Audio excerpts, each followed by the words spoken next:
I remember exactly where I was when his name first hit the headlines. By then, everyone already knew about Gabby Petito. Her face was everywhere. The road trip photos, the smiling videos, the cross-country van life dream turned dark. But this isn't about the beginning. It's about what happened next. After Gabby was reported missing in September, all eyes turned to one person, her fiancé, Brian Laundrie. He had returned home to Northport, alone. No Gabby, no explanation. He wasn't immediately arrested. At first, he wasn't even charged in connection with her disappearance. Investigators simply wanted to speak with him, just talk. And then, he vanished. One day, he was at his parents' house. Next, he was gone. According to his family, Brian left home on September 13th to go hiking in the nearby Carlton Reserve, a vast, swampy wilderness stretching over 25,000 acres. He never came back. Let that sink in. At the exact moment the country wanted answers, the one person who might have had them disappeared into thick brush, wildlife, and waterlogged terrain. Search crews moved in quickly, drones overhead, K-9 units, airboats. Law enforcement combed through miles of swamp for weeks. The images were surreal. Officers wading through waist-deep water, scanning endless stretches of green and mud. But there was nothing. No confirmed sightings, no captured footage, no digital trail, just speculation. Was he hiding? Was someone helping him? Had he already fled the state?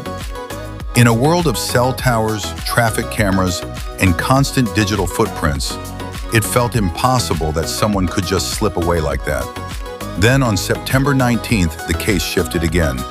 Gabby's body was found in Bridger-Teton National Forest. The ruling? Homicide. Now the urgency doubled. Brian Laundrie was no longer just a person of interest. He was the only named suspect, and he was still missing. Weeks passed. Flooding forced search teams to temporarily suspend efforts in the reserve. Public frustration grew. Online sleuths dissected every frame of the video. News anchors debated every development nightly. How does someone vanish during one of the most heavily covered investigations in recent memory? Then in October, something changed. Brian's parents joined the authorities at the Carlton Reserve. They directed investigators to an area that had previously been underwater.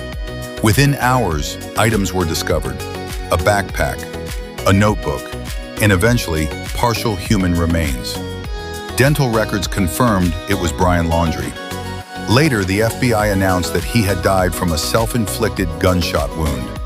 The notebook reportedly contained written admissions of responsibility for Gabby's death.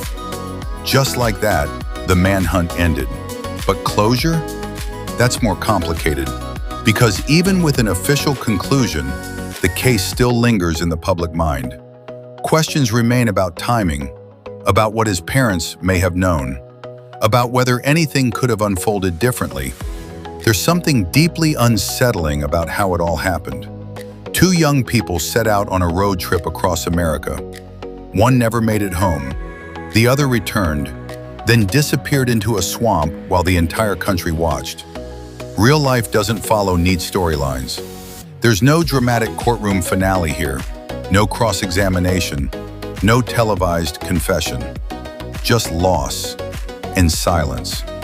Gabby's name became a symbol, sparking national conversations about missing persons coverage and domestic violence awareness. Brian's disappearance became a national obsession, proving that even in a hyper-connected world, people can still vanish, at least for a while. When I think about this case now, what stays with me isn't just the headlines.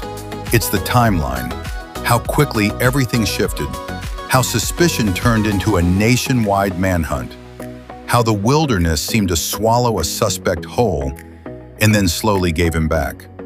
Some mysteries end with answers, others end with an aftermath. This one gave us both, and somehow still left people unsettled. Because sometimes the disappearance isn't the beginning of the story, it's the turning point. And even when a case is technically closed, the questions don't always fade. They echo. Every case leaves a shadow. Every mystery deserves a voice. This is Shadow Case Files.